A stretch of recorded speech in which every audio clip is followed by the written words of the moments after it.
নদিয়ায় কল্যাণী রামকৃষ্ণ মিশনের উদ্যোগে শিক্ষামূলক কর্মশালা আমার ভারত অমর ভারত অনুষ্ঠিত হলো। 5 দিনব্যাপী চলবে। আপনারা এই খবর দেখছেন অনলাইন বার্তায় প্রশান্ত দাশগুপ্তর খবরে। ভালো লাগলে অবশ্যই সাবস্ক্রাইব করবেন। আমার ভারত অমর ভারত নামে এই শিক্ষামূলক কর্মশালায় অনেক ছাত্রছাত্রী বিভিন্ন জায়গা থেকে এসে অংশগ্রহণ করেছে। 14 সেপ্টেম্বর থেকে চলবে 18 সেপ্টেম্বর পর্যন্ত। ছাত্রছাত্রীদের নির্ধারিত বয়স সীমা ছিল 16 থেকে 26 বছর। সকাল 10টা থেকে শুরু হয় এই কর্মশালা, বিকেল 4:30 পর্যন্ত চলে। সমগ্র অনুষ্ঠানের উদ্যোক্তা ছিলেন ও পরিচালনা করেন মিশনের মহারাজ স্বামী দুর্গানাথানন্দজি। কল্যাণী রামকৃষ্ণ মিশনের এই যে সামাজিক কর্মকাণ্ড আপনারা দেখছেন আমাদের অনলাইন বার্তায়, অবশ্যই যদি ভালো লাগে সাবস্ক্রাইব করবেন এবং বেশি করে শেয়ার করবেন।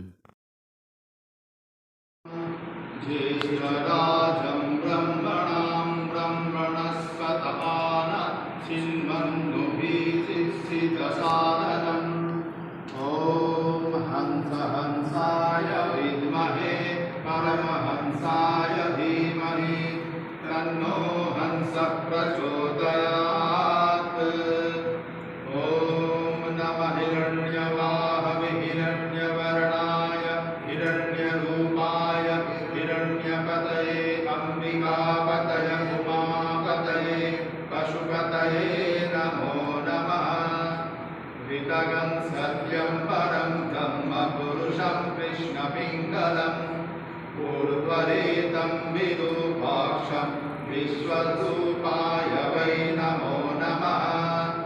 ईशानः सर्वविद्वानां ईश्वरः सर्वभूतानां ब्रह्माधिपति ब्रह्मणोऽधिपति ब्रह्मा शिवो मे अस्तु सदा शिवो।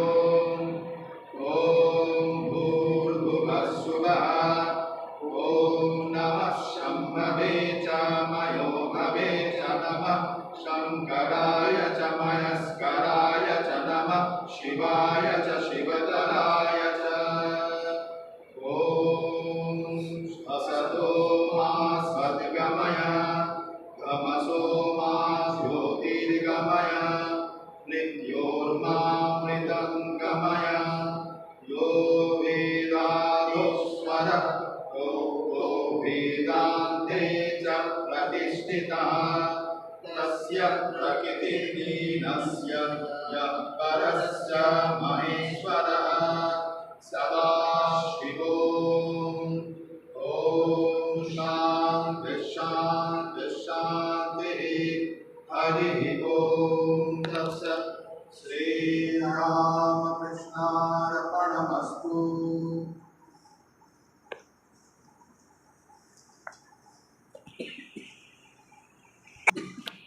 জগতের মধ্যে একমাত্র দেশ যে কিনা সব কিছুতেই শ্রেষ্ঠ হয়েছিল এবং জগৎকে দিয়েছে, প্রথম থেকেই দিয়ে এসেছে, সে হল একমাত্র ভারতবর্ষ। তাই জন্য ভারতবর্ষকে পূর্ণভূমি হচ্ছে। আধ্যাত্মিকতা, সামাজিক, অর্থনৈতিক, সাংস্কৃতিক প্রত্যেকটি ক্ষেত্রেই ভারতবর্ষ বিশ্বের সমস্ত দেশের ভূমি এবং সব থেকে প্রাচীন সভ্যতা ভারতবর্ষ। কিন্তু দুঃখের বিষয়, আমরা সেগুলি সম্বন্ধে অবগত নই। সব অবগত নই, আমরা জানি ঠিক ঠিক। স্বামী বলছেন যে ভারতবর্ষের এই অতীত গৌরবকে যদি আমরা জানতে পারি, তবেই আমাদের ভারতবর্ষের শ্রদ্ধা আসবে এবং তবেই আবার সেই অতীত গৌরবের দাঁড়িয়েই আমরা আবার ভবিষ্যৎ ভারতকে ফিরে পাব। সেরকম হবে। তাই জন্য দরকার এই অতীত গৌরবকে জানা। ভারতবর্ষ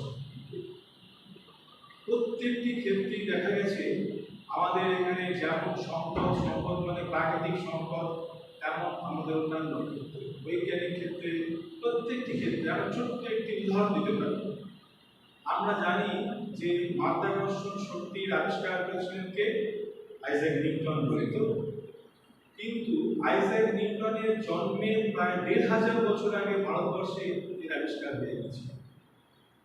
শুধুমাত্র মাধ্যাকর্ষণ শক্তিই নয়, এর সঙ্গে তার অন্যান্য বিকর্ষণ শক্তিগুলো পর্যন্ত আবিষ্কার তখন হয়ে গেছে। পরে আমাদের আলোচনা হবে সবাই মধ্যে আছে। তো দেখতে পাই তার একটা ছোট্ট উদাহরণ কিরকম বা কেমন সৃষ্টি হয়েছিল আমাদের এখানে আগে যে আবিষ্কার হয়েছিল প্রমাণ। তোমরা জানো সোমনাথের মন্দির, সেই সময়তে বৈদেশিক আক্রমণে সোমনাথের মন্দির অনেকবার ধ্বংস হয়। সেখানেতে একটি শিলা ছিল, শিবের শিবলিঙ্গ ছিল। সেই শিবলিঙ্গটা নিচেও কিছুর উপর রাখা ছিল না, বা উপর থেকে কোনো কিছু দ্বারা ঝুলছিল, একদম শূন্যে শূন্যে শিবলিঙ্গটা থাকতো। দেখো এমন ভাবে সেটিকে সেট করা হয়েছিল, তখনকার বৈজ্ঞানিক চিন্তাধারা দেখো এমন ভাবে সেট করা হয়েছিল যে কোনো কিছুর সঙ্গে সেটি স্পর্শ করা নেই, অথচ শিবলিঙ্গটা রয়েছে সেখানেতে। তারা ভক্তরা উঠে গিয়ে সেখানে জল ঢালতো। ওইটি নিয়ে যাওয়ার জন্য কতবার বৈদেশিক আক্রমণ হয়েছে শুধু ওইটিকে নিয়ে যাওয়ার জন্য। কি জিনিস আছে, তারা অনেকবার চেষ্টা করেছে নিয়ে যাওয়ার জন্য, নিয়ে যেতে পারেনি। পরবর্তীকালে সেই দেয়াল ভেঙে, তারপর যখন দেয়াল ভাঙলো তখন দেখলো সেগুলো পড়ে গেছে। তার মানে এমন চৌম্বকের দ্বারা, এমন তার বিকর্ষণ শক্তি এবং মাধ্যাকর্ষণ শক্তির যদি এইভাবে তৈরি করেছিল, তারপর চিন্তা করো ভারতবর্ষ কতটা উন্নত ছিল। এখনো পর্যন্ত আমরা পৃথিবীর কোথাও কেউ এটা খুঁজে পাবো না। এখনো সাউথের দিকে গেলে দেখতে পাওয়া যাবে বড় স্তম্ভ, নিচেতে পাতা গলে যাবে, অর্থাৎ নিচে একদম মোটাও নয়, একসঙ্গে লেগে নেই, দেখে থাকবে তোমরা ইউটিউবে, অথচ দাঁড়িয়ে রয়েছে। কিভাবে দাঁড়িয়ে রয়েছে? তাহলে এই সমস্ত শক্তিগুলি আগে থেকেই আমাদের ভারতবর্ষে আবিষ্কৃত হয়েছিল, কিন্তু কোনো সময় সেগুলোর দাম পাওয়া যায় না। আমরা এখন জানি না। স্বামীজি বহুবার দেখতে বলেছেন, দেশের সঙ্গে তোমরা জানতে পারবে আমাদের এখানে অনেকেই অনেক বড় বড় ব্যক্তি আছেন আমাদের এই দর্শকে, তারা আসবে আমাদের সব বলবে, জানবে। তো আমাদের ভারতবর্ষের কি কি গৌরব, অর্থাৎ কি ছিল, অথচ আমরা জানি না। এটা আমাদের জানতে হবে। যতক্ষণ না জানবো ততক্ষণ আমরা ভারতবর্ষের প্রতি আমাদের শ্রদ্ধা আসবে না। আমি ভারতবাসী, স্বামীজি বলছেন আমি ভারতবাসী, তোমরা গৌরব অনুভব করো, সেই গৌরব আসবে। আমাদের মনে হবে যে আমেরিকায় বেশ, আমাদেরকে ঝাল করে ছুটে পড়াশোনা করে আমেরিকায় যেতে হবে, নিউইয়র্ক যেতে হবে। সেই জন্য ভারতবর্ষকে জানার দরকার। এই জন্য আমাদের এই কর্মশালার নাম আমার ভারত অমর ভারত। কেন অমর সেটি আমরা এখানে জানি। এখানে আমাদের আধ্যাত্মিকতা, সামাজিক এবং অর্থনৈতিক, বৈজ্ঞানিক প্রত্যেকটা দিক থেকে আমাদের আলোচনা হবে, তোমরা জানতে পারবে। এখন বর্তমানে ভারতবর্ষের এইসব নিয়ে অনেক কাজ হচ্ছে এবং তাতে দেখবে তোমাদেরও অনেক সুবিধা। এই প্রবন্ধে যদি তোমরা প্রবন্ধ লেখো, সেই প্রবন্ধ সরকার ওদের একটা ডিপার্টমেন্ট খুলেছে, সেইখানে জমা দিলে যদি সেটি রাজ্য হয় তাহলে তারা সেখান থেকে অনেক হেল্প করবে। আমরাও সেই ধরনের ভালো প্রবন্ধ যদি পাই আমাদের এরকম ধরনের আমাদের ইচ্ছা আছে। এবং এরপর আমরা আস্তে আস্তে এক একটা সাবজেক্ট করে আরো বেশি করে যাতে কিছু করা যায় চেষ্টা করি। আর আমাদের এইখানে ক্লাসের মধ্যে প্রথমেই আমরা যেটা ফার্স্ট ক্লাসটা হবে ছোট্ট একটু চ্যান্টিং, বৈদিক চ্যান্টিং। কারণ বেদের মধ্যে কিন্তু সব বেদ দিয়ে শুরু, প্রথমে একটু বৈদিক চ্যান্টিং কলেজ শিখিয়ে দেওয়া। আমরা বৈদিক চ্যান্টিং করবো, তারপর প্রার্থনা করবো এবং তারপর মেডিটেশন করবো। একটু মেডিটেশন করবো। মেডিটেশন না করলে মন যদি একাগ্র না হয় তাহলে আমাদের ধারণা হবে যে কোনো জিনিসই, কোনো জিনিসকে আমরা যদি ধরে এগিয়ে যেতে চাই তাহলে তার ভিতরে ঢুকতে হবে। তার ভিতরে ঢুকতে গেলে মনের একাগ্রতা প্রয়োজন। তো সেজন্য আমরা একাগ্রতার অভ্যাস করব। তারপর সাবজেক্ট ওয়াইজ আমাদের যেমন ক্লাস আছে সেই অনুযায়ী আমরা আস্তে আস্তে এগোবো। এখানেতে আমাদের তোমাদের মধ্যে কেউ ছিল কিনা জানি না, আমাদের যখন ইউনিভার্সিটিতে একটা প্রোগ্রাম হয়েছিল স্বামী বিবেকানন্দের বিজ্ঞান চিন্তা, কেউ ছিলেন না? ওইখানেও একজন আমাদের আমাদের পড়াচ্ছে যোগান সেও আসতে গেলে ও কসমোলজি ফিজিক্স এইসব নিয়ে ও বলবে। এই আশ্রম আপনাকে সকলের জন্য তোমাদের এটা তোমাদের আশ্রম। সুতরাং এখানে নিজের মতো করে আমরা নিজের মতো করে করব। যখন কোনো রকম সমস্যা হবে তোমরা বলবে, আর প্রত্যেকটি ক্ষেত্রে কোয়েশ্চেন অ্যান্সার থাকবে। যার যে বিষয়ে যেমনভাবে প্রশ্ন আসবে সেই প্রশ্নটি তোমরা করবে, সেই প্রশ্নের আমরা উত্তর দেব।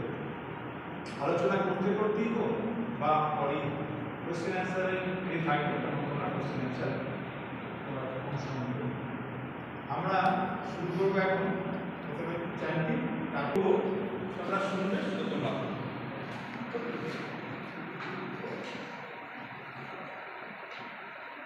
ওম শ্রী গুরুভ্যো নমঃ।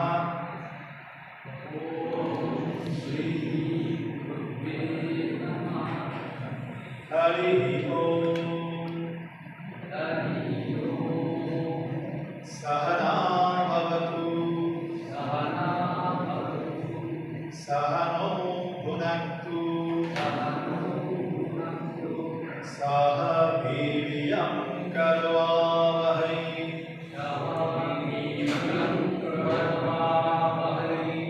तेजस्विनावधीतमस्तु मा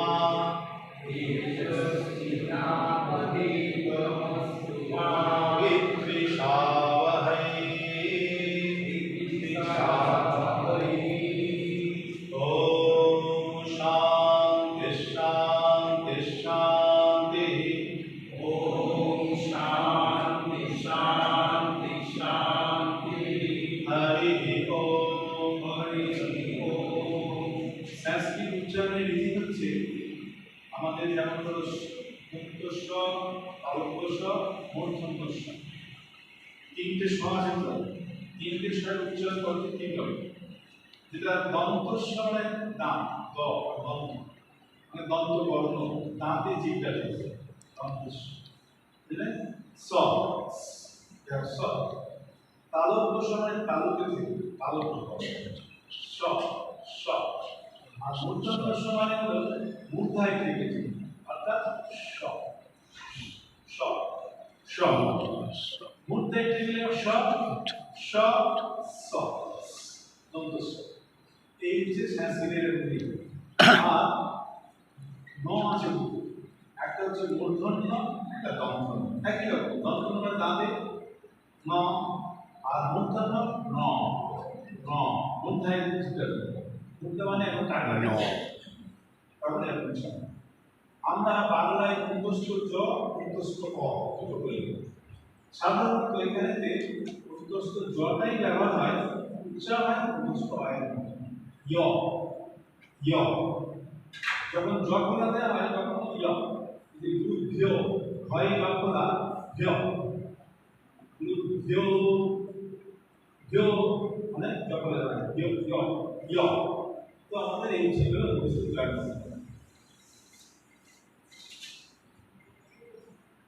আর তাহলে অন্তর স হলো, ন হলো, য় হলো, আর ব। বয়ের মধ্যে একটা একটা হচ্ছে পেট কাটা, সেটা বয় মতো উচ্চারণ ব। আর যেটা পেট কাটা নয় সেটা ব ব, সেটা ব। আর এখানে দেখা যায় যখন চ্যান্টিং করা হয় সেখানে তিনটে স্বর লাগে, একটা নিচে, একটা মাঝে, একটা উপরে। আরেকটা আছে উপরেই কিন্তু একটু থেমেই, যেমন আমি এখন কি করছি খবরের সময় ওম সহনা ভবতু, সহনা ভুনক্তু, সহনা ভবতু, সহনো ভুনক্তু, সহ বীর্যং করবাবহৈ, তেজস্বিনাবধীতমস্তু মা বিদ্বিষাবহৈ।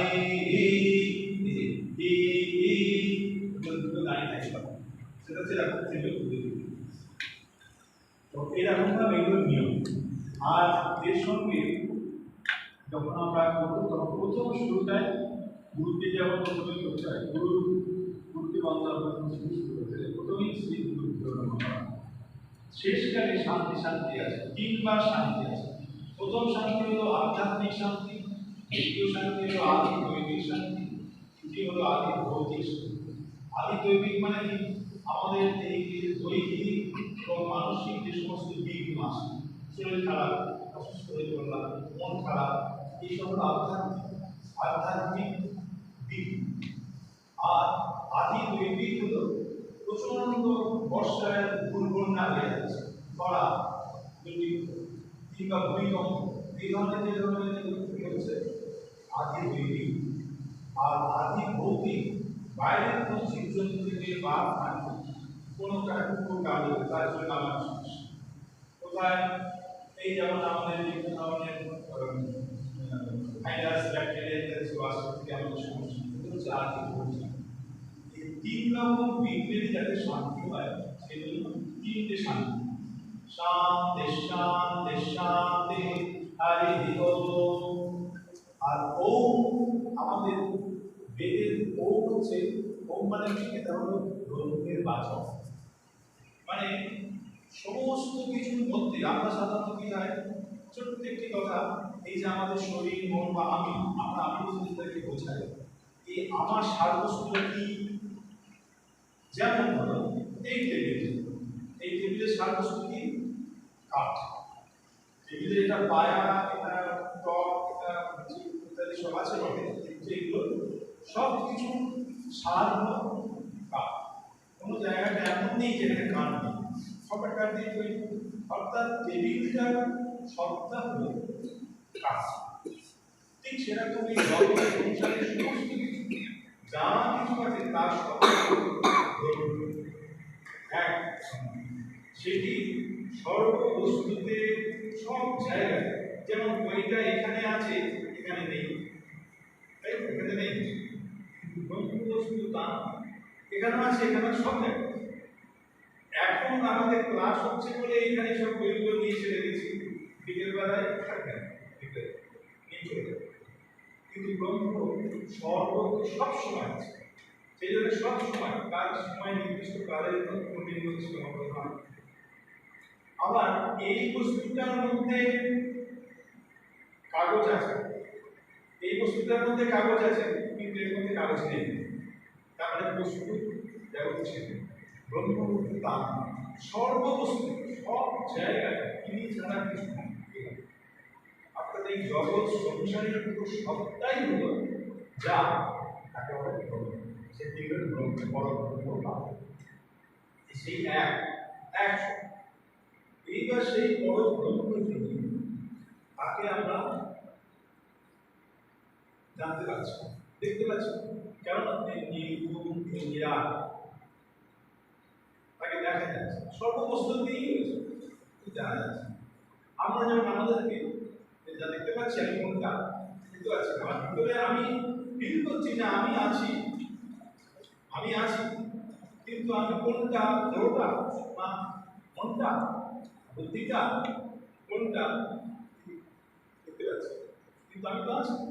ঠিক সেরকম এই জগতের সারবস্তু তাই সেই তাকে বোঝানোর জন্য, তাকে যখন বলা যায় না, আনলিমিটেড, অসীম, অনন্ত, তাকে বলাই যায় না, কোনো মুখ দিয়ে কোনো কথা দিয়ে তাকে বোঝানো যায়, তাহলে কি করে বোঝাবো? তো আমরা যেসব কথা বলছি, আমাদের যে শব্দ, দেখা যাচ্ছে কি যে আমাদের শব্দ থেকে উঠছে, উঠে এসে বেরিয়ে শেষ, এটা লিমিটেশন আছে, কিন্তু তিনি তো লিমিট নন, কিন্তু আনলিমিটেড। সুতরাং তাকে তো ব্যাখ্যা করা যাবে না, লিমিট দিয়ে তাকে করা যাবে। সেই জন্য কি করতে হবে না, আমাদের যতটা সামর্থ্য আছে, শব্দ এখান থেকে বার করলাম, দিয়ে এখানে এসে শেষ হয়ে গেল, যতক্ষণ এই যতটা আমার সামর্থ্য সেই অনুযায়ী তাকে বললাম, এই কাজ এই বেশি বলতে হবে। এই জন্য তখনকার দিনে ঋষিরা এই ওমকে বলছেন ব্রহ্মের বাচক। অর্থাৎ সেই ব্রহ্মকে বোঝাতে গেলে আর কোনো উপায় নেই, তাকে দেখানো যাবে না, তাকে শোনানো যাবে না, তাকে মনোহর করা যাবে। এই আমাদের জাস্ট যতটুকু সামর্থ্য সেই অনুযায়ী তাকে ওম। ওম বলতে কষ্ট বর্ণে শেষ হয়। এখানে ওম হলো ব্রহ্মের বাচক, আর সব কিছু যে তিনিই আছেন, প্রত্যেকটির মধ্যে তিনি, সেই জন্য ওম দিয়ে শুরু, শেষও হলো ওমকার। এই হলো নীতি। এখন এবার আমাদের যে পূর্বপুরুষ, অর্থাৎ ভারতবর্ষের প্রথম দিকে, তারা সব ছিলেন ঋষি। আমাদের প্রত্যেকেই তো আমরা ঋষির বংশধর। ঋষির বংশধর প্রত্যেকে তোমার বাড়িতে মা বাবাকে জিজ্ঞেস করবে, তোমাদের গোত্র করে দেবে। জানো তোমাকে জানো আছে না, সেই গোত্রকে কোষ কাশ্য গোত্র, শান্তি গোত্রকে ভরদাস গোত্রকে দিয়ে আছে। ওই কারণে কি আমাদের মানে যেখান থেকে আমি এসেছি, আমার প্রধান হলেন তিনি সেই ঋষির বংশধর। আমি বারবার বলছেন যে আমরা সেই ঋষির বংশধর, আমরা এমনি অন্য যাত্রা নয়। আর ঋষি মানে কি? তারা মন্ত্রদ্রষ্টা, তারা রিয়েলাইজেশন, তারা তাদের রিয়েলাইজেশন হয়েছে, তারা জেনেছেন যে তারা কে। সেই জন্য তারা বলেছেন যে শ্রীমন্ত বিশ্বে অমৃতস্য পুত্রাঃ আয়ে ধামানি বিজ্ঞানি তস্তু বলছেন যে শ্রীমন্ত বিশ্বে, এই বিশ্বের অমৃতের পুত্র শোনো, তোমাদের মৃত্যু নেই, অমৃতের পুত্র। তোমরা ভাবছো যে আমি মরে যাচ্ছি, এই আমি জন্মালাম, এই আমি মরলাম। না, তোমার জন্ম নেই, তোমার মৃত্যু নেই, তুমি সেই অমৃতের পুত্র। শরীরটা চেঞ্জ হতে পারে, মনের চেঞ্জ হতে হচ্ছে। আমরা তুমি চিন্তা করে দেখো, সকালে যখন জন্মগ্রহণ করেছিলাম, তখন যে সেলগুলো ছিল আমাদের শরীরে, টিস্যুগুলো ছিল, একটা কি আছে সেই সব ডেথ হয়ে গেছে। কতবার নতুন করে জন্মেছে সেগুলো, আবার সেগুলো পড়ে গেছে, আবার এসছে। অর্থাৎ আমি যে বডি নিয়ে এসেছিলাম সেই বডি এখন নেই এবং থাকবেও না। মাইন্ড, ছোটবেলাকার যে মন ছিল এখন সেই মন আছে, সেই মন নেই। প্রত্যেক দিন চেঞ্জ হচ্ছে, তাহলে তোমার মন শেষ হয়ে যাচ্ছে, পড়ে যাচ্ছে। অর্থাৎ কোনোটাই থাকছে না। আমার এই দেহটাও আমি, মনটাও আমি, কিন্তু আমি তো আছি। আমার ছোটবেলা ছিল একটা, আমার ছোটবেলা ছিল, আমার এই যুব বয়সটা ছিল, বৃদ্ধাবস্থা তখন ভাবতে হ্যাঁ আছে, আমি জেগে আছি, আমি ঘুমিয়ে স্বপ্ন দেখছি, আমি খুব সুন্দর ঘুমালাম। এই যে সমস্তগুলো কিন্তু হচ্ছে, তার এক্সপিরিয়েন্স কিন্তু আমার আছে, আমি আছি। সেই আমিটা, সেই আমিটাকে জানতে পারলেই হলো সেলফ রিয়েলাইজেশন। এটাই হলো জীবনের লক্ষ্য। যদি নিজেকে জানতে পারি যে আমি কে, তাহলে পরে তখন আর আমার কাছে কোনো কিছু অজানা থাকে, কোনো কিছুই অজানা থাকে। অতএব আমি হলাম সেই জ্ঞান স্বরূপ, পবিত্রতা স্বরূপ। সেদিকে আমাদের রিয়েলাইজ করতে, এই আধ্যাত্মিক, আমাদের ভারতবর্ষের আধ্যাত্মিক সম্পন্ন ঋষিরা আবিষ্কার করেছিলেন, তারা রিয়েলাইজ করেছিলেন, তারা নিজেদেরকে জেনেছিলেন তারা কে, তারা নিজেরা জেনেছিলেন এবং বলেছেন তুমিও জানতে পারো, কিন্তু কি করতে হবে? ওই জ্ঞান ছাড়া আর কোনো পথ নাই। জ্ঞানের দ্বারা তুমিও জানতে পারো, তুমিও রিয়েলাইজ করতে পারো। এই ভারতবর্ষের প্রাচীন ঋষিদের কথা, সেই যে ভুলে গেছেন তারা এখন পর্যন্ত অন্য কোনো জায়গাতে, কোনো দেশে কেউ এখন পর্যন্ত এদিকে আসে আর জিত না থাকে তাহলে খেলা হবেই না। একজন হারবে তবে তো একজন জিতবে, একজন জিততে মানে হারতে হবে, তবে তো খেলা। তো সেই হিসেবে আমাদের প্রায় জীবনের মধ্যে যদি উন্নতি করতে চাই, উন্নতিও করতে হবে, সাকসেসও হবে, আবার ফেলিও হবে, এটাই স্বাভাবিক। আর ফেলিও হলে আমরা ডিপ্রেসড হয়ে পড়ি। এই ডিপ্রেশন কথাটা, এই রোগটা আমাদের ভারতবর্ষের মধ্যে ছিল, আগে কোনোদিন ছিল না। বর্তমানে এই জল আদিদের সঙ্গে থেকে আমাদের ভাব বেশি যাওয়াতে আমরা ডিপ্রেসড হয়ে পড়ি। আপনার ডিপ্রেশন আসবে না? কার ডিপ্রেশন? কিসের ডিপ্রেশন? আমি তো সর্বশক্তিমান, আমি সর্বশক্তিমান, আমি সব করতে পারি, তাহলে আমার কিসের ডিপ্রেশন? আমার ডিপ্রেশন আছে কথা নয়। যখন আমি নিজেকে জানি না, যখন আমি নিজেকে শুধু দেহ বলে মনে করি, যখন শুধু মন বলে মনে করি, তখনই আমার মনে ডিপ্রেশন আসে। তখনই আমি আর পারবো না, আমি ফেলিও, আমার দ্বারাই হবে না, এই ভাব আসে। যদি আমি সেরকম ভাবি না থাকে আমার, না আমি তো দেহ নই, তাহলে আমার মধ্যে সমস্ত শক্তি রয়েছে, আমার জন্ম নেই, মৃত্যু নেই, আমি অজর অমর, আমার কোনো ভয় নেই, তাহলে আমি কিসের জন্য ভেঙে পড়ব? কার ভয়, কিসের ভয়? আমাদের বৈদিক যুগ যে উপনিষদের বাণী হলো অভীম, ভয়হীন। আমি যে বলছি দুর্বলতাই মহাপাপ, কিসের জন্য দুর্বল? এই যে আমাদের জানতে পারে, জানছি না বলে আমরা এরকম আমাদের আত্মা সংকুচিত হয়ে গেছে, সেই জন্য আমরা এগোতে পারছি না। তাহলে আগে কিন্তু দেখবে বিশ্বের বিভিন্ন দেশে বড় বড় সব জায়গায় সব ভারতবাসী, সব ভারতীয় এখনো পর্যন্ত অনেক জায়গায় তারাই আছে, কিন্তু ধীরে ধীরে কমে যাচ্ছে। অন্যরা ভাবছে ভারতবাসীরা এত বেশি তারা এগিয়ে যাবে, তাদেরকে দমাতে হবে। যার জন্য বিভিন্নভাবে চেষ্টা হচ্ছে যে তাদের যাতে না, আমরা যাতে আমাদের দেশীয় লোকের এরকম হয়। যাই হোক, সেই জন্য আমাদের খেয়াল রাখতে হবে। আমরা যদি এই আত্মতত্ত্ব যদি ধরতে পারি, আমাদের অসীম শক্তি, আমরা আমাদের কাছে কোনো জিনিস ফেলিওর হবে না, ফেলিওর থাকবে না। ফেলিওর হলেও সেটা আমার সাকসেসেরই একটা তো আমরা এই ভারতবর্ষে এইগুলো আমাদের জানতে হবে, জানলে পরে নিজেদের উন্নতি হবে। এবং আমাদের দ্বারা অন্যরাও এইগুলো জেনে তারাও আবার এগিয়ে যেতে পারবে, তাদের ক্ষমতা বাড়বে। তো আমরা সেইভাবেই এগোবো, তার জন্যই আমাদের এই কর্মসূচি। তো আমরা আরেকবার ওই শান্তি মন্ত্রটা করবো, আমি একবার করছি, তোমরা শোনো, তারপর তোমরা বলো। ওম সহনা ভবতু সহনৌ ভুনাক্তু সহ বীর্যং করবাবহৈ তেজস্বিনাবধীতমস্তু মা বিদ্বিষাবহৈ। ওম শান্তি শান্তি শান্তি। হরি ওম। বলো, আমার সঙ্গে বলো, একসাথে। ওম সহনা ভবতু সহনৌ ভুনাক্তু সহ বীর্যং করবাবহৈ তেজস্বিনাবধীতমস্তু মা বিদ্বিষাবহৈ। ওম শান্তি শান্তি শান্তি। হরি ওম। এর মানে কি জানো? এর মানে হলো আগেকার দিনে যখন ছিল ঋষিদের সময় যে তখনকার দিনে তো সেই ব্রহ্মচারী আসতো, আর গুরুকুল ছিল, তখন মানে তাদের আগের থেকে পড়াশোনা আরম্ভ করতো। তো যিনি শেখাচ্ছেন গুরু, তিনি আছেন মাস্টার, আর শিষ্যরা বা ছাত্ররা বসে আছে, তারা দুজন মিলেই এই চ্যান্টিং করে শুরু করবে। এই অর্থ হলো আমাদের উভয়ই, আমরা যেন উভয়ই ভালো থাকি, আমাদেরকে তিনি ওম মানে পরমাত্মা রক্ষা করবে।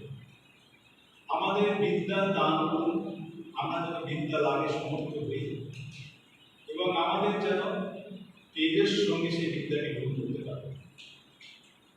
আর আমাদের নিজেদের মধ্যে কখনো দেশ আনি, আমাদের ত্রিবিধ শান্তি, এইগুলো মানি। এরপর আমরা ছোট্ট প্রার্থনা আমি বলবো, শাস্ত্রিকটা তোমরা সমর্থন করবে, তারপরে আমি পরে আমি বাংলা বলবো। তেজস্বী তেজোময়ী দেবী,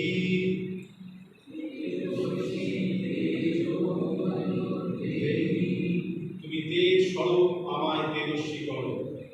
বীর্যমসি বীর্যময়ী দেবী,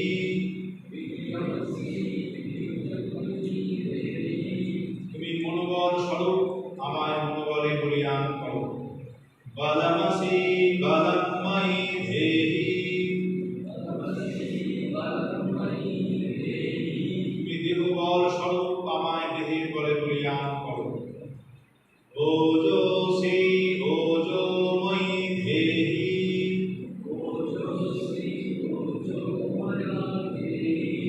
তুমি জীবনী শক্তি স্বরূপ আমার জীবনী শক্তি দাও। মন্যুরসি মন্যুময়ী দেবী,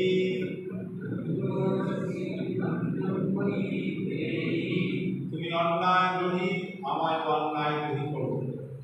সাহসী সাহময়ী ধেহি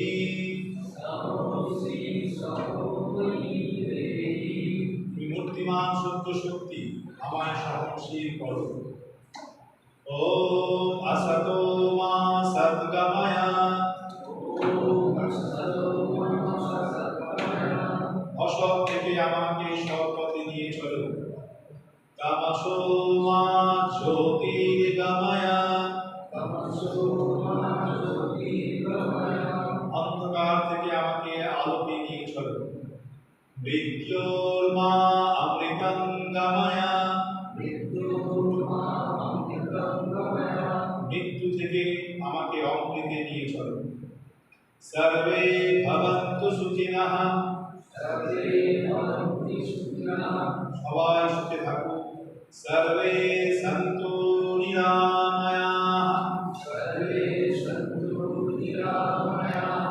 সকলে রোগ মুক্ত হোক। সর্বে ভদ্রাণি পশ্যন্তু সবাই শুভ জিনিস দেখুক, সকলের মন শুদ্ধ হোক। মা কশ্চিৎ দুঃখ ভাগ ভবেৎ কেউ কখনো তাদের কোনো দুঃখ না পায়। দুর্জনঃ সজ্জনো ভূয়াৎ যারা দুর্জন তারা সজ্জন হয়। সজ্জনঃ শান্তিমাপ্নুয়াৎ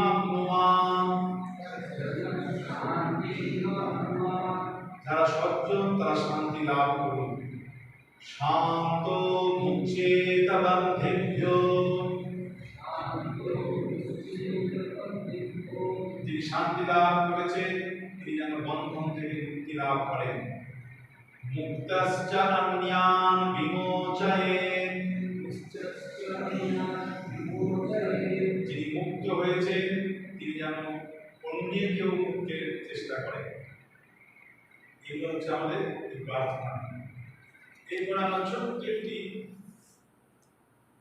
মনটাকে শান্ত করার জন্য ছোট্ট একটি প্রাণায়াম। প্রাণায়াম তেমন কিছু না, আমরা সোজা হয়ে বসবো, সোজা হয়ে বসে সবাই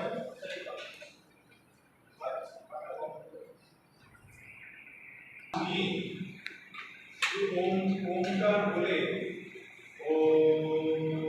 আস্তে আস্তে ওমকার বলে সেই শ্বাসটাকে ছাড়ো পুরো ছেড়ে। আবার তারপরে আবার শ্বাস নেবো আস্তে আস্তে, আবার ওমকার বলে ছাড়ো। এটা 3 বার করবো, ঠিক আছে? শ্বাস সবাই নাও।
এবার একটু ছোট্ট মেডিটেশন 5 মিনিট।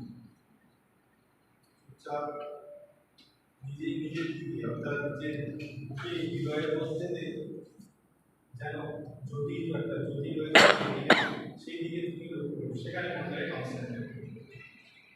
স্বামীজিকেও চিন্তা করতে পারো, বা যা ইচ্ছে তেমন তাকে চিন্তা করতে পারো, বা জ্যোতি 5 মিনিট।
প্রত্যেক দিন আমরা এইভাবে আগে প্রথমে একটু মেডিটেশন করে ভালো লাগে না মনটা। প্রত্যেক দিন যত আমরা মেডিটেশন করবো মনটা একাগ্র করে তখন চলে করে ভাবনা শুনতে হবে। এই মেডিটেশনগুলো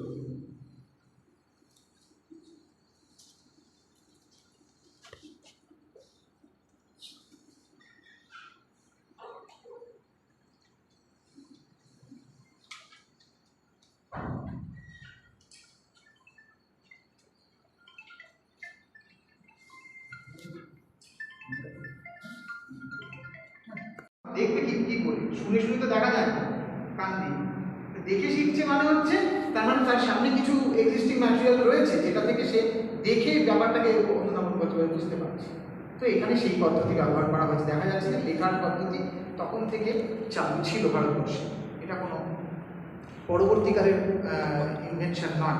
বলা হয় যে ফিনিশীয়দের কাছ থেকে ভারতীয়রা লেখন পদ্ধতি শিখেছে, না একেবারেই সেটা নয়। উল্টে ফিনিশীয়রা অ্যাকচুয়ালি ভারতীয়ই ছিল, তারা এখান থেকে বিতাড়িত জাতি। সেটা তোমাদেরকে একটা দিনের ক্লাসে থাকবে, তোমাদেরকে দেখানো হবে সেটা। কিন্তু তো আমরা তাহলে দেখতে পাচ্ছি যে সংখ্যা গণনা শুধু নয়, তার লেখার পদ্ধতিও ভারতীয়রা জানত। এখন প্রথম আমরা তাহলে নাম্বার সিস্টেমের যে বিউটি, এই যে 10 ধরে গোনা, 0কে সঙ্গে নিয়ে গোনা, এর যে বিউটি, এইটা সারা পৃথিবীর সমস্ত নাম্বার সিস্টেমকে বন্ধ করে দিল। কারণ পৃথিবীতে তখন এই গ্রিক আর রোমান নাম্বার সিস্টেম সাধারণত চলত। মিশরীয়রা বা অন্যান্য চাইনিজরা তারা কিছু সিম্বল ইউজ করতো মাত্র, যেখানে পূর্ণ নাম্বার কিছু ছিল না, ঠিক আছে? তো সেই নাম্বার প্রথম পরিপূর্ণ আকারে একটা তৈরি হওয়া নাম্বার, সেইটা আমরা পেলাম ভারতীয়দের কাছ থেকে। তো শুধু পেলাম না, এমন একটা অ্যাডভান্স সিস্টেমে পেলাম যেটা এখনো আমরা ব্যবহার করে চলেছি শুরু। হ্যাঁ, এই যে তার যে মূল দুটো ভিত্তি, শুরুর আর শেষ নাম্বারটা কি 1 আর 0, এটা শুধু আমাদের রোজকার অঙ্ক গণনা হিসাব নিকেশের ক্ষেত্রে না, কম্পিউটারেরও বেসিক কনসেপ্ট হচ্ছে 1 আর 0, এটা তোমরা জানো, তাই না? তাহলে এই দুটো এক অনন্ত সৃষ্টি আর কি, অসম্ভব ভালো একটা তৈরি। এই জন্য দুটোকেই অনন্ত পূর্ণ এই নাম দুটো দিয়ে ডিনোট করা হয়। এককেও অনন্ত বলা হয়, পূর্ণ বলা হয়, খাওয়া বলা হয়, ব্রহ্ম বলা হয়, শূন্যকেও তাই একই নামে ডাকা হয়। তো তাই গেল নাম্বার সিস্টেম। এইবারে এই নাম্বার সিস্টেমের বিউটিটা কোথায়? আমরা দেখতে পাই যে অন্যান্য সমস্ত দেশে সবচেয়ে যে বড় সংখ্যাটার গণনা করা হয়েছে সেটা গ্রিসে। সেই সংখ্যাটার নাম হচ্ছে মিডিয়াট।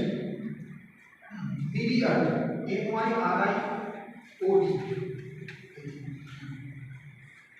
মিডিয়াট মানে হচ্ছে 10,000। কিন্তু 10,000 কে তারা ওই রকম সিম্বলিক ওয়েতে লিখত। বুঝতেই পারছো সেটা কত বড় একটা সংখ্যা হবে। 4টে সংখ্যা লিখতে অত বড় হচ্ছে, 5টা সংখ্যা মোটামুটি হ্যাঁ না নিজেকে ওখানে নেই ওটা আসছে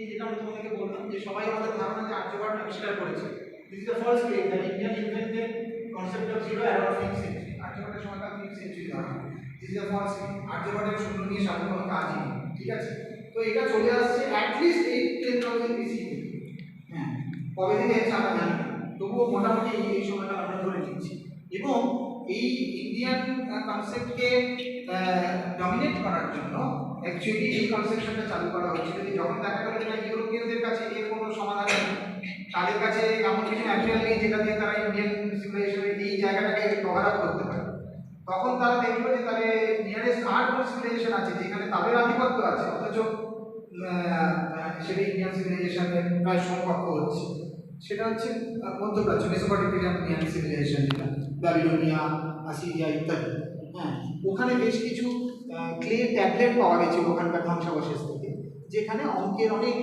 সূত্র ফর্মুলা এবং ইত্যাদি ইত্যাদি ব্যবহার হতো না কে বানিয়েছে মানে কোনো একজনের কাছ থেকে আবিষ্কার হয়েছে এরকম জানা যায় না তবে নাম্বার সিস্টেমের প্রবক্তা হিসাবে বৈদিক ঋগ্বেদের একজন ঋষি মহর্ষি মেধাতিথি তার নাম সবচেয়ে উল্লেখযোগ্য মেধাতিথি হ্যাঁ উনি বেদের মন্ত্রদ্রষ্টা ঋষি একজন তার নাম সবচেয়ে বেশি অবদান হিসাবে গ্রহণ করা হয় তাছাড়া যে বললাম যজুর্বেদের রয়েছে রয়েছে যজুর্বেদের কোন ঋষি ওই ওই মন্ত্রটার প্রবক্তা হ্যাঁ তার নাম পাওয়া যাচ্ছে কিন্তু তিনি বলছেন যে তিনি জেনে আসছেন ওটা তার কাছে কমন একটা ইনহেরিট হয়ে যাবে হ্যাঁ তিনি ইনহেরিট করছেন ওটা না আর্যভট্ট ব্রহ্মগুপ্তের আগে তিনি জিরো ইউজ করেছিলেন কিন্তু জিরো নিয়ে অনেক বেশি কাজ করেছেন ব্রহ্মগুপ্ত এবং দ্বিতীয় ভাস্করাচার্য তো যাই হোক তাহলে দেখা গেল যে গ্রিকের নাম্বার সিস্টেম আমরা মানছি হচ্ছে অনলি 10,000 পর্যন্ত সেটা ওরকম একটা জটিল ব্যাপার তো ইন্ডিয়ান যখন এই প্লেস ভ্যালু সিস্টেম এলো হ্যাঁ ইন্ডিয়া আবিষ্কার করলো অনেক আগে থেকে প্রথম ইন্ডিয়া থেকে এটা সারা পৃথিবীতে ছড়াতে শুরু করলো ভায়া আরবদের মাধ্যমে এবং সেটা পশ্চিম দিকে যেতে শুরু করলো 8th-9th সেঞ্চুরির পর থেকে হ্যাঁ কারণ আরাবিয়ান মার্চেন্টসরা বা তোমরা জানো যে আরব থেকে প্রচুর মুসলিম আক্রমণ আমাদের এদিকে হয়েছে সেই সময় হ্যাঁ দেয়ার নট মুসলিমস দেয়ার টার্কিস তুর্কি লোক হচ্ছে বেশিরভাগ হ্যাঁ তো দস্যু উপজাতি ছিল তারা তো তারা যখন এদেশে বারবার আক্রমণ করতে আসছে তারা এসে একবার পর আসার পরে তারা দেখছে যে আরে বাবা এখানে তো রিসোর্সের কোনো অভাব নেই হ্যাঁ যেমন আমি প্রাকৃতিক রিসোর্স পাচ্ছি এমনি জ্ঞানের দিকেও রিসোর্স পাচ্ছি তখন সেটাকে অ্যাডাপ্ট করার ইচ্ছা তাদের মধ্যে জাগে তারা পরে যখন আসছে বা তাদের পরবর্তীকালকে পাঠাচ্ছে তখন তাদের সঙ্গে আরবিয়ান শিক্ষিতরা পণ্ডিতরা তারা আসতে শুরু করছে সেই সময় ভারতবর্ষে প্রচুর আরবিয়ান পণ্ডিতের আগমন ঘটেছিল এবং তারা এখান থেকে সেই নলেজ প্রথমে কপি করলো তারপর এখানকার লোকেদের কাছে শিখলো শিখে নিয়ে গিয়ে তারা তার উপরে আবার কাজ করা শুরু করেছে আরও হচ্ছে প্রথম ইন্ডিয়ান নলেজকে এখান থেকে ট্রান্সমিট করার প্রথম মাধ্যম সেই জন্যই ব্যাবিলনিয়ার নামটা আসে বেশি করে বলা হয় ব্যাবিলনিয়াতে প্রথম নাম্বার সিস্টেম তৈরি হয়েছিল এবং যেহেতু আরবের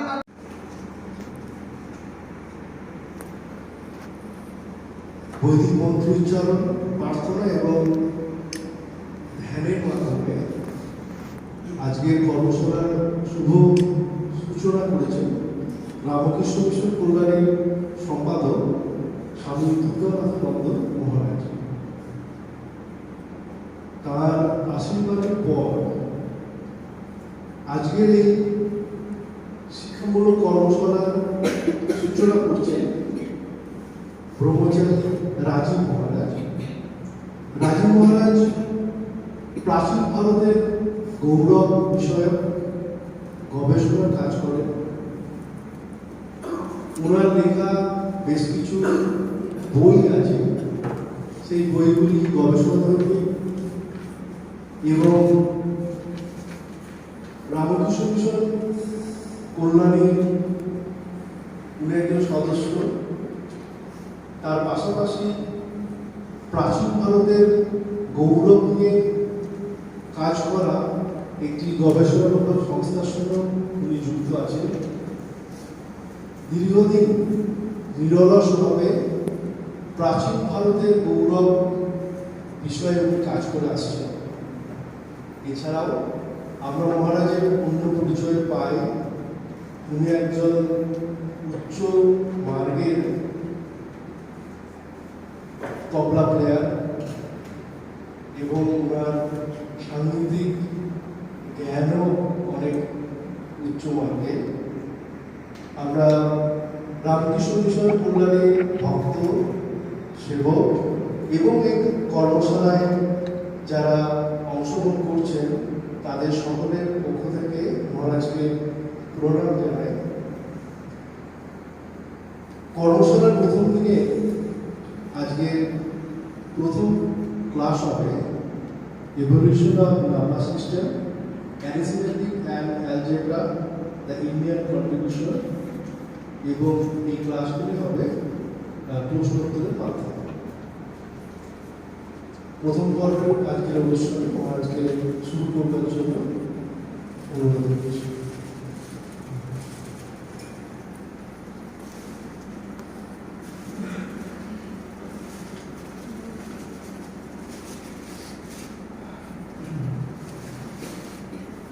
তোমাদের সবাইকে প্রথমেই আমাদের মিশন কল্যাণের পক্ষ থেকে আন্তরিক শুভেচ্ছা, এবং অবশ্যই আজকে এই দুর্যোগের দিনেও তোমরা যে নিষ্ঠা নিয়ে এসেছো তার জন্য ধন্যবাদ।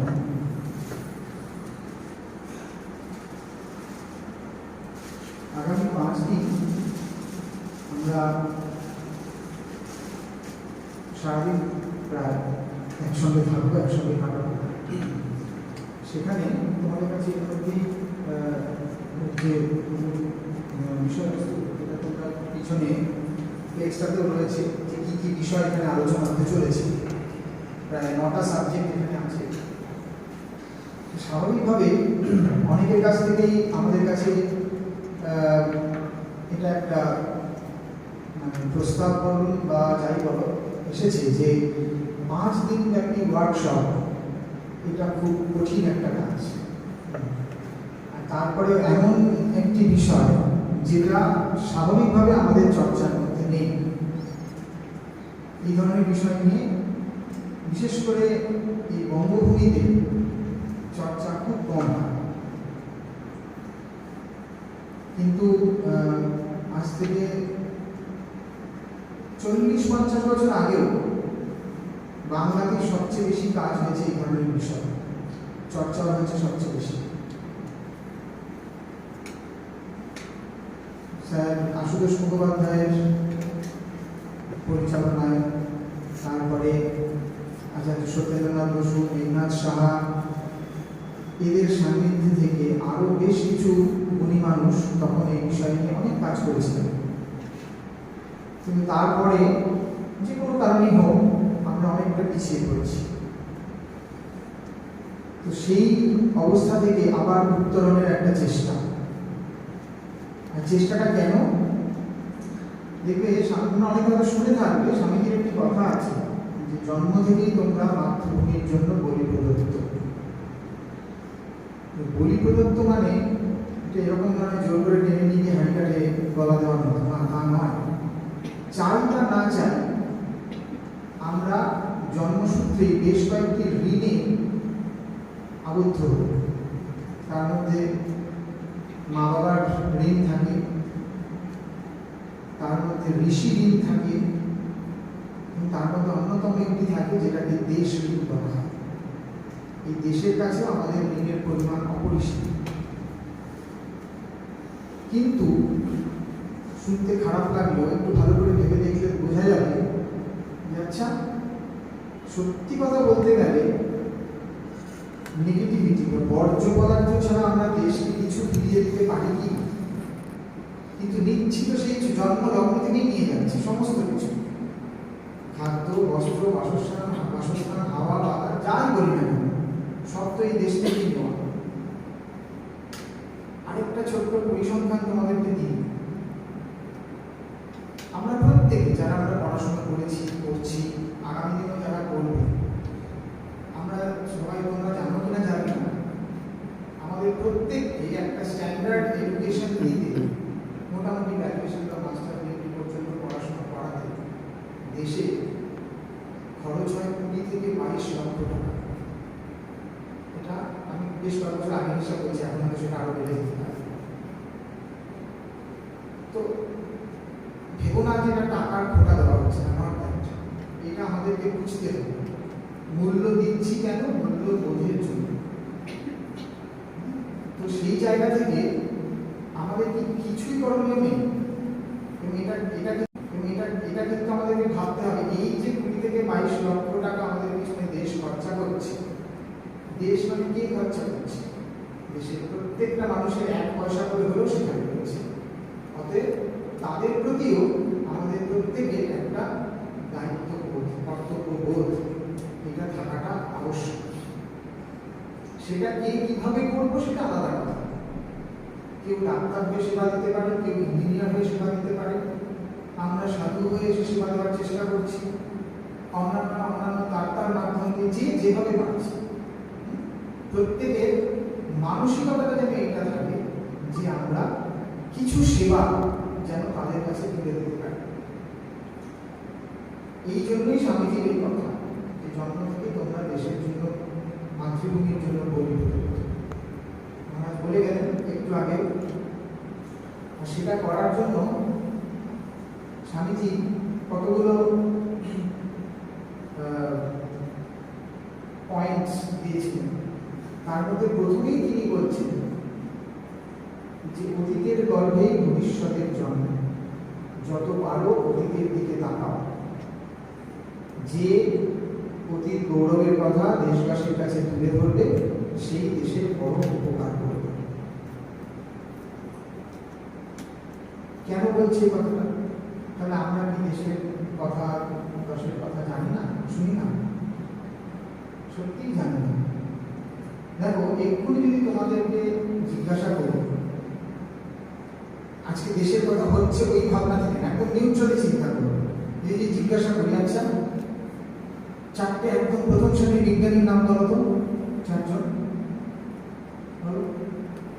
ফট করে প্রথমেই কোনটা মনে আসছে? কাদের কথা? যা মনে আসছে নির্দ্বিধায় বলো, কোনো অসুবিধা নেই। হ্যাঁ, জগদীশ চন্দ্র বসু। আর বলে দাও। আর প্রফুল্ল রায়। আর ভারতীয় বিজ্ঞানী কণাদ। আচ্ছা, ঠিক আছে। কিন্তু একটু ভেবে দেখো তো, আমাদের কি সবসময় সত্যি এই নামগুলোই মনে আসে? আজকে তোমরা এই পরিমণ্ডলে এসেছো, সেই জন্য এই নামগুলো মনে করছে আর বেশি করে। হট করে নাম বলতে বললে আমাদের মাথায় আগে আসবে আইনস্টাইন, নিউটন, ওপেনহাইমার ইত্যাদি ইত্যাদি। এই নামগুলো বেশি আসে নাকি মনে? আজকে পরিবেশ পরিস্থিতির জন্য তোমাদের কাছে এই নামগুলো মনে আসছে। হ্যাঁ, জগদীশ চন্দ্র বসু, আচার্য প্রফুল্লচন্দ্র রায়ের কথা অবশ্যই মনে আসে, সেটা অস্বীকার করছি না। কিন্তু ও যেমন বলল কণাদ, এইরকম ঋষি বিজ্ঞানী তার সংখ্যা ভারতবর্ষে 20। কত যে আছে তার কোনো ইয়ত্তা নেই, আমরা সব এখনো পর্যন্ত খুঁজেও পাই না। এবং ভেবো না যে এগুলো গল্প কথা। প্রত্যেকের লেখা বই, পুঁথি আকারে হোক, ছাপা অক্ষরে হোক, তার বেশিরভাগটাই আজকের দিনে বর্তমান পাওয়া যায়। সেগুলো ছাপা হয়েছে, হচ্ছে, আগামী দিনেও হবে। কিন্তু আমরা ঘেটে দেখছি কোথায়, খুঁজে দেখছি কোথায়, সেখানে কি আছে কি নেই। কেউ তোমরা বলবে কতদিন আগে তারা কি করেছে, আজকে বিজ্ঞান অনেক উন্নত হয়ে গেছে, বা প্রত্যেকটা বিষয়ে দিনকে দিন উন্নতির চরম শিখরে উঠছে, তাহলে ততদিন আগের কথা জেনে কি হয়? যদি সে কথাই বলি, তাহলে এখনো আমরা স্কুল টেক্সট বইতে লস অফ মোশন কেন নিউটনেরটা বলি, যেটা তো পরিত্যক্ত হয়ে গিয়েছে? কেন মাধ্যাকর্ষণ শক্তির কথা বলতে গেলে নিউটনের কথা বইতে লেখা থাকে? তাহলে সেগুলো বাদ দিয়ে দেওয়া উচিত, তাই না? নেই, কিন্তু আমরা দিচ্ছি না, আমরা সেটা করছি। কেন করছি? তার পিছনে কারণ আছে। প্রত্যেকটা কর্মধারা, কাজ বা প্রত্যেকটা আবিষ্কার, সে বিজ্ঞানেই বলো, শিল্পকলা, চিত্রকলা, সঙ্গীতেই বলো, বা সমাজনীতি, অর্থনীতি, যাতেই বলো, আজকে অমর্ত্য সেন বা ওদিকে ধরে নাও বিজ্ঞানে আলেক্স রে, রয়্যাল পেনরোজ ইত্যাদি, এরা আজকে নোবেল পুরস্কার পাচ্ছে। কি হঠাৎ করে একেবারে সে জন্ম থেকেই সে নিজে একা একা পড়াশোনা করলো আর সে নোবেল পুরস্কার পেয়ে গেল? এটা কি সম্ভব? সম্ভব নয়।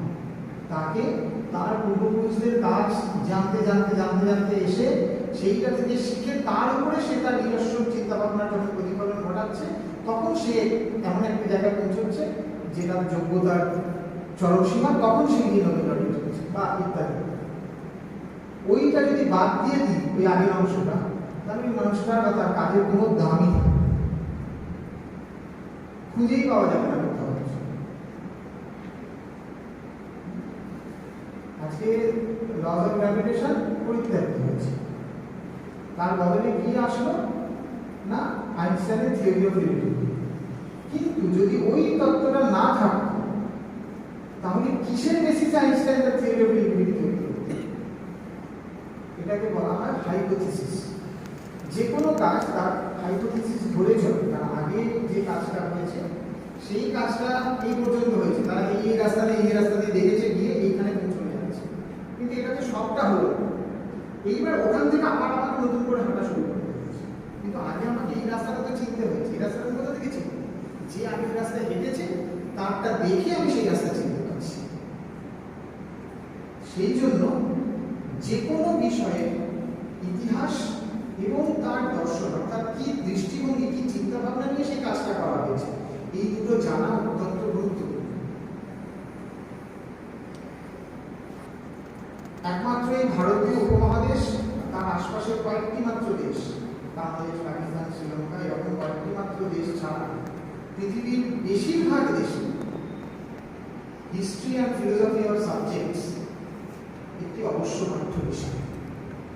সমস্ত বড় বড় ইউনিভার্সিটিগুলোতে এটা অবশ্য পাঠ্য বিষয়। আমরা তো খবর পেয়ে ছুটে চলে এলাম।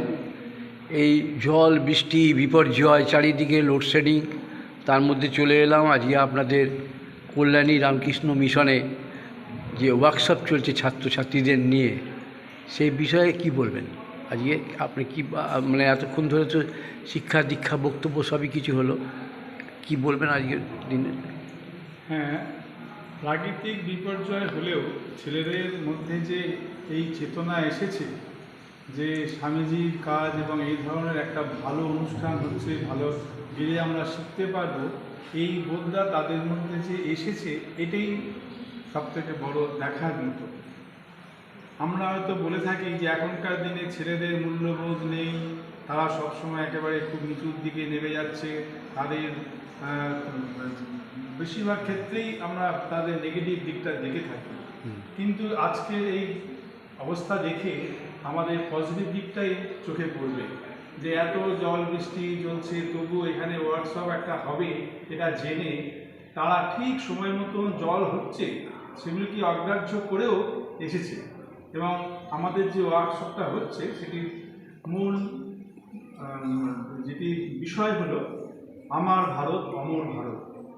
স্বামীজি বারবার বলেছেন, স্বামী বিবেকানন্দ, যে ভারতবর্ষের অতীত গৌরবকে আমাদের চিন্তা করা দরকার এবং এই অতীতের উপর দাঁড়িয়েই ভবিষ্যৎ ভারত গড়ে উঠবে। কিন্তু দুর্ভাগ্যের বিষয়, আমাদের অতীতের ভারতবর্ষের গৌরব সম্বন্ধে তেমন আমরা জ্ঞাত নই বা জানার সৌভাগ্য আমাদের হয়নি। যাই হোক, এখন অন্তত আমরা যতটা পারি সেই সম্বন্ধে আলোচনা করে, সেই সম্বন্ধে তাদেরকে জানানোর চেষ্টা করে এই একটা আমাদের এই কর্মশালার আয়োজন করেছি, ওয়ার্কশপের আয়োজন করেছি। এটি চলবে 5 দিন, আজ থেকে শুরু হয়েছে, 18 তারিখ পর্যন্ত চলবে। আজ হচ্ছে আপনার এই 14ই সেপ্টেম্বর, চলবে 18 তারিখ পর্যন্ত। 18 সেপ্টেম্বর পর্যন্ত। কী কী সাবজেক্ট থাকবে 18 তারিখ পর্যন্ত? আমাদের এখানেতে স্বামীজি যেমন বলেছেন, আমাদের ভারতবর্ষ ছিল প্রত্যেকটি ক্ষেত্রেই বিশ্বের দরবারেতে গুরু স্বরূপ। আমাদের আধ্যাত্মিক, সামাজিক অর্থনৈতিক, সাংস্কৃতিক, এই সব কটা বিষয়ই ভারতবর্ষ বিশ্বকে কী দিয়েছে, ভারতবর্ষের অবদান কী, এইগুলো নিয়ে আমরা এখানে আমাদের আলোচনা হবে। এবং বর্তমান যুগেও যে সমস্ত উন্নতি হচ্ছে বা যে সমস্ত আবিষ্কার হচ্ছে তার পেছনেও ভারতবর্ষের কী অবদান আছে, আদৌ আছে কি না, সেগুলো সম্বন্ধে আলোচনা হবে। বলছি যে আজ এই আলোচনা যে আজকে হচ্ছে, এছাড়াও এই যে এই আলোচনা ছাড়াও এই একটা যে বছরে এই অনুষ্ঠানটা প্রতি বছরে করেন, এছাড়াও প্রতি বছর আপনারা এই রামকৃষ্ণ মিশনের পরিচালনা বা তরফ থেকে কি কি প্রোগ্রাম বা সামাজিক অনুষ্ঠান হয়ে থাকে সারা বছর ধরে? হ্যাঁ, আমাদের এখানেতে যেমন আমরা গরিব মায়েদেরকে তাদের স্বনির্ভর হওয়ার জন্য, স্বামীজি বারবার বলছেন আমাদের শিক্ষা হলো যে স্বনির্ভর যে শেখায়, নিজের পায়ে নিজে দাঁড়ানোর দরকার, এটি হলো মূল কথা।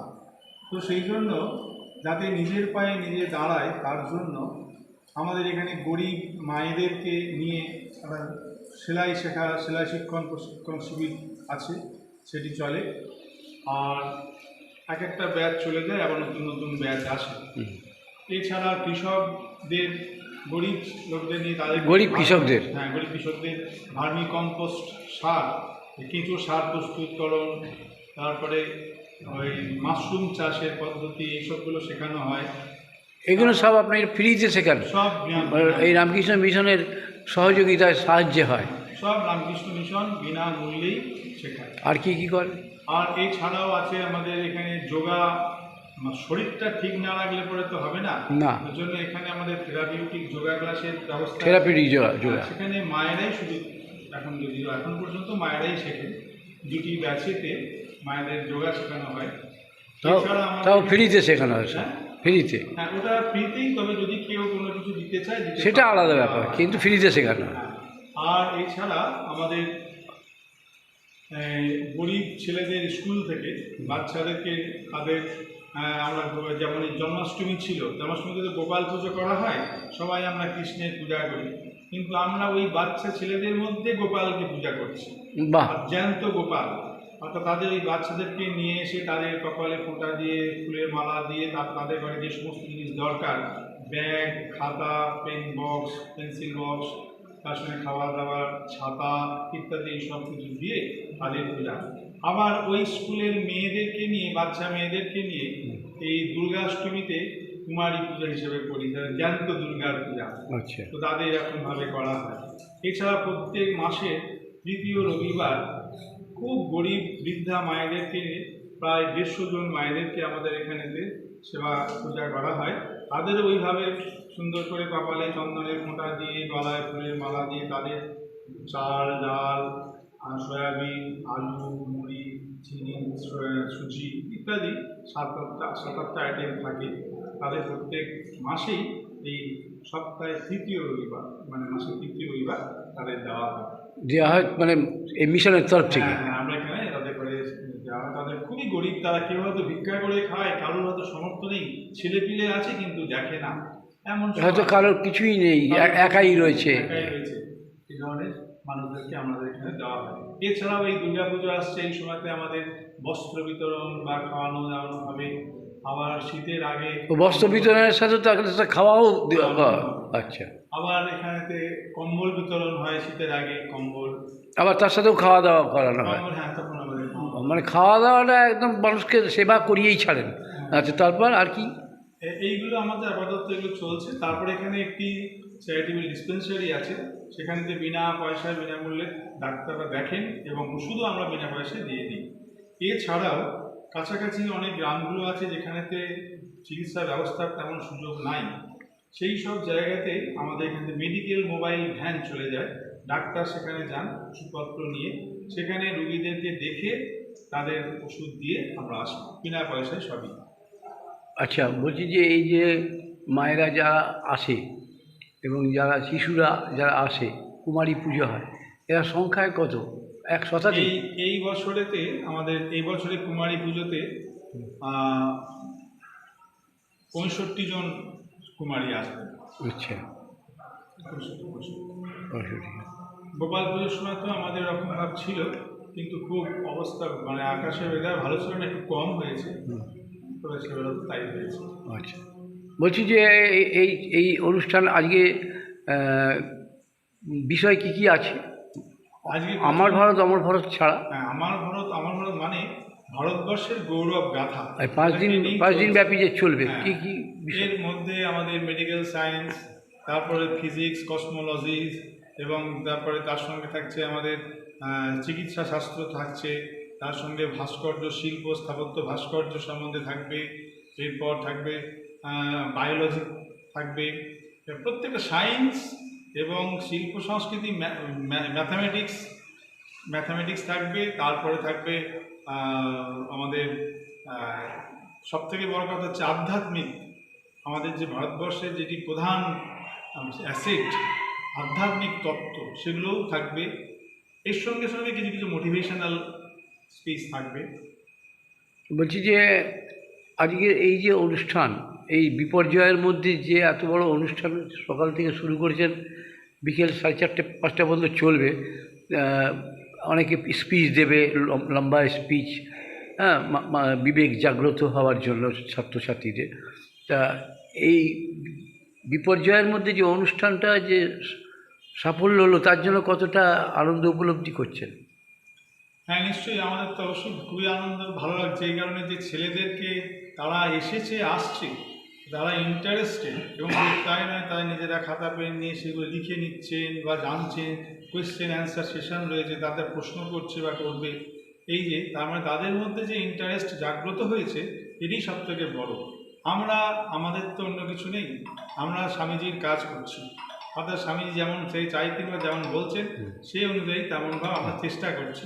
সুতরাং এতে আমাদের নিজেদেরও আধুনিক উন্নতি হচ্ছে, তার সঙ্গে তাদেরও যদি কিছুটা উন্নতি হয়, তাহলে তাদের সঙ্গে সঙ্গে দেশেরও উন্নতি, সমাজেরও উন্নতি, দেশেরও উন্নতি। আমরা এটাই চাই, সকলের উন্নতি হোক। আপনার নাম? আমার স্বামী দুর্গানাথানন্দ। দুর্গানাথানন্দ কল্যাণী রামকৃষ্ণ মিশনের সম্পাদক বা কর্ণধার। যাই হোক, আমি ওই আপনাদের এই যে স্বামী প্রভানন্দ স্বনির্ভর প্রকল্প যে সেলাই মেশিনগুলো রয়েছে, এই বিষয়ে একটু বলেন। এই যে এত সেলাই মেশিন মানুষের কর্মযোগ্যের জন্য, যারা তাদের অভাব অভিযোগের জন্য এ করছেন, আমাদের এই ভক্তদেরই কাছ থেকে বিভিন্ন রকমভাবে সাহায্য পেয়েই তো আমাদের এই আশ্রম চলছে। তো আমাদের এইভাবে এখানে এখন আপাতত মেশিন রয়েছে এখানেতে। প্রথমে আমরা শুরু করেছিলাম 6টা মেশিন দিয়ে, সে জায়গায় এখন আমাদের 12টা মেশিন হয়েছে। হ্যাঁ, এবং এখানে আগামী দিনে আরও বাড়তেও পারে। আগামী দিনে আরও বাড়বে, এবং আমাদের আরও জায়গা বড় করারও ইচ্ছা আছে। সেখানে বড় হয়ে গেলে তো অসুবিধা হবে, সেখানে গিয়ে টোটাল মায়েরা শিখবে, এবং তার সঙ্গে তারা আবার যে জিনিস তৈরি করবে সেই জিনিসগুলো বিক্রি করে তাদের হাতে পয়সা তুলে দেওয়া যায়, সেরকম ধরনের আমাদের ইচ্ছা আছে। এবং যাদের সেলাই মেশিন নেই, তাদের মেশিন হাতে দিয়ে দিতে পারি, তাহলে তারা বাড়িতে বসেও কাজ করবে, তাতে আরও আনন্দ। আমাদের ইচ্ছা আছে। তা আমরা এই একটু সেলাই মেশিনগুলো দেখিয়ে দিচ্ছি। এই সেলাই মেশিনগুলোতে তারা কখন তারা এই সেলাই মেশিনের পরিষেবা দেন, কাজ করেন, কোন সময় আসেন? আমাদের এখানে ক্লাস হয় দুপুর 12টা থেকে বিকেল 4টে পর্যন্ত। তারপর হ্যাঁ, দুপুর 12টা থেকে বিকেল 4টে পর্যন্ত ক্লাস হয়। তো আমাদের তার জন্য ট্রেনার আছেন, তিনি প্রত্যেক দিন আসেন, শনিবার আর রবিবার বন্ধ থাকে। মোট 60 ক্লাস ওদের নেওয়া হয়। তাতে এই যেসব জিনিসগুলো ওনারাই তৈরি করে। এরা তৈরি করে আবার এগুলো বিক্রিও হয়? না, এগুলো বিক্রি হবে না, এগুলো জাস্ট তৈরি করে দেখানোর জন্য রাখা হয়েছে। আচ্ছা, মানে ট্রেনিংটা দেওয়া আছে। হ্যাঁ। তো এছাড়া আরও অনেক জিনিস আছে যারা তৈরি করেছে, এখানে সব জায়গা নেই বলে রাখা হয়নি। তো ওরা এরকমভাবে 7টা ক্লাস হয়ে যায়, তারপরে ওদের আমরা সার্টিফিকেট দিই এবং একটা কিটস দিয়ে দিই, যাতে কিনা তারা ওইগুলো নিয়ে কাজ করতে পারে। ঠিক আছে, ধন্যবাদ। আমরা দেখিয়ে দিলাম এই সেলাই মেশিনও এখান থেকে সহযোগিতা নিয়ে তারা কাজকর্ম করে নিজেদের জীবন জীবিকা পরিচালনা করবে, তার জন্য স্বামীজিরা এখান থেকে খুব চেষ্টা করে যাচ্ছেন, যাতে কোনো মানুষ অভুক্ত না থাকে, কোনো গরিব, কোনো মহিলা, কোনো বৃদ্ধা বা শিশু, সবার জন্যই করে যাচ্ছেন। আমরা আমাদের চ্যানেলে দেখালাম। ভালো থাকবেন, নমস্কার। আজকে রামকৃষ্ণ মিশন কল্যাণীতে শিক্ষামূলক কর্মশালা আমার ভারত অমর ভারত এই অনুষ্ঠান চলছে বিভিন্ন ছাত্রছাত্রীদেরকে সঙ্গে নিয়ে তাদেরকে শিক্ষা এবং বিবেক জাগরণের জন্য। তা আজকে আপনিও এখানে অতিথি হিসেবে এবং সেখানে কিছু শিক্ষা দান করতে এসেছেন। তা আমরা একটু জিজ্ঞেস করব আপনাকে যে এই যে ওয়েস্টার্ন এবং ইন্ডিয়ান ফিলোসফি যে ম্যাথামেটিক্স তার ডিফারেন্সটা কোথায়, পার্থক্যটা কী? ফার্স্টলি থ্যাংক ইউ আমাকে এই প্রশ্নটা জিজ্ঞেস করার জন্যে। আমি এই 5 দিনের প্রোগ্রামে পার্টিসিপেট করছি, এটা আমার খুব ভালো লাগছে। দেখুন, ব্যাপারটা হচ্ছে কি যে আমরা ম্যাথামেটিক্সকে ইন্ডিয়াতে গণিতা বলি, আর গণিতা আর স্কুলে কলেজে যে ম্যাথামেটিক্স পড়ানো হয় সেটাকে বলা হয় ফর্মাল ম্যাথামেটিক্স। গণিতা আর ফর্মাল ম্যাথামেটিক্সের মধ্যে there is a huge philosophical difference, আর এই philosophical difference-টাকে since India's independence properly critically analyze করা হয়নি।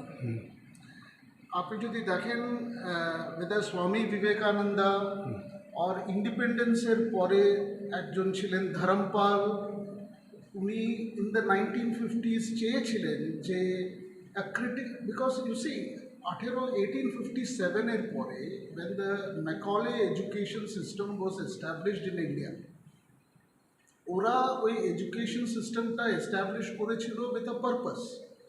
তার আগে India had a full fledged education system going back centuries. তো ওরা চেঞ্জ করলো কেন? ওরা কেন ওয়েস্টার্ন এডুকেশনটা এখানে ইম্পার্ট করলো? Because they wanted to create dominance. ওরা British empire is superior to Indians, এইটাকে এস্টাবলিশ করার জন্যে western education was established in India starting 1857। যেটা আমাদের করা উচিত ছিল আফটার 1947 হচ্ছে যে we should have done a critical analysis of এই যে শিক্ষাটা আমরা প্রদান করছি which is a British education system, ওই এডুকেশন সিস্টেমের মধ্যে ইন্ডিয়ান কালচারের আর ইন্ডিয়ান গণিতার মধ্যে পার্থক্যটা কী, যে প্রশ্নটা আপনি জিজ্ঞেস করলেন। এই ক্রিটিক্যাল রিভিউটা আমাদের 1950s-এ করা উচিত ছিল।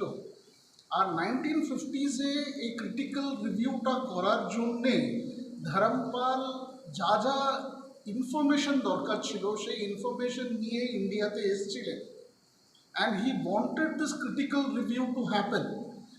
But the establishment that was there in India did not allow that critical review to happen. এটার রেজাল্টে যেটা হলো যে 75 years of independence ধরে আমরা আমাদের বাচ্চাদের এরম একটা education system, specially in the field of গণিতা, এরম একটা এডুকেশন সিস্টেম দিয়ে আসছি যেটা আমাদের বাচ্চারা কিচ্ছু বুঝতে পারছে না। আপনি দেখুন, before the freedom of India, we had C.V. Raman doing research in Kolkata to get a Nobel Prize. আপনি 1947-এর পরে ইন্ডিয়ান সায়েন্স রিসার্চ করে কোনো নোবেল প্রাইজ পাওয়া হয়েছে? পাওয়া হয়নি। ইন্ডিয়ানসরা পেয়েছেন, বাইরে গিয়ে রিসার্চ করে পেয়েছেন, আর ইন্ডিয়াতে পাওয়া হয়েছে for different other fields, but not in the field of science and mathematics. আর এটার পেছনে কারণটা কি? আমরা কি কেপেবল না? আজকে আমাদেরকে, তখন তো দেশ পরাধীন ছিল, 11% of the population was only literate. তো ওই পরাধীন অবস্থাতেও আমরা এরম রিসার্চ করতে পেরেছি which gave us A Nobel prize. আজকের দিনে এত রিসোর্সেস আছে, today we are going to become the 3rd largest economy in the world, but আমরা এই দেশে অরিজিনাল রিসার্চ করতে পারছি না। তো এর পেছনের কারণটা কি? এর পেছনের কারণ হচ্ছে যা এডুকেশন আমরা দিচ্ছি ওটার সঙ্গে আমাদের কালচারাল ডিসকানেক্ট আছে, একটা ডিসজয়েন্ট আছে, যেটা আমাদের স্টুডেন্টসরা বুঝতে পারছে না। তো এই জিনিসটাকে বোঝাবার জন্যেই আজকে আমি এখানে এসেছি। আমাকে ওরা খুব মানে they have allowed me, it is my privilege, they have allowed me to interact with the students. তো আমি এই 2 ঘন্টার মধ্যে আমি চেষ্টা করব ওদেরকে বোঝানো যে what is the Indian philosophy of Ganita, and how they can connect it to their culture. Once that is established, that will increase their self-confidence, that will increase their sense of identity, and that will allow them to flourish in their careers, যেটা খুবই দরকার। আর একটা last কথা বলে নিই যে the field of mathematics, যেটা আমি বলবো গণিতা, ম্যাথামেটিক্স বলাটা ভুল, গণিতা, ইন দ্য ফিল্ড অফ গণিতা ইন্ডিয়ার যা কন্ট্রিবিউশন আছে, এই কন্ট্রিবিউশন বিশ্বয়ে কারোর নেই, ঠিক আছে? So as far as mathematics is concerned, India has contributed the most to the world, and it is time that we all know about it. Thank you. ধন্যবাদ। আপনার নামটা একটু বলুন। আমার নাম হচ্ছে শঙ্কর নারায়ণন, হ্যাঁ, আর আমি কলকাতা শহরে থাকি। আমি আমার নামটা south Indian, and I M A south Indian, I M A Tamilian, but আমার জন্ম থেকে আমি কলকাতাতেই আছি। কলকাতাতেই মাধ্যমিক পড়েছি, উচ্চ মাধ্যমিক পড়েছি, আর ওইসব নিয়ে আমি ক্লাসে আবার বাংলাও খানিকটা পড়েছেন। হ্যাঁ হ্যাঁ হ্যাঁ, বাংলা আমি ওই বর্ণ পরিচয়টা পড়েছি। আমি বলতে পারি আমার ভাষাটা খুব ভালো বাংলা হবে না, কিন্তু আমি কোলোকিয়াল বাংলা খুব ভালো করে বলতে পারি। কলকাতায় বাড়ি? কলকাতায় বাড়ি, বালিগঞ্জে বাড়ি। আরেকবার নামটা বলুন। শঙ্কর নারায়ণন। শঙ্কর নারায়ণ, ঠিক আছে। ভালো থাকবেন, শুভেচ্ছা রইল আমাদের চ্যানেলের তরফ থেকে। Thank you so much.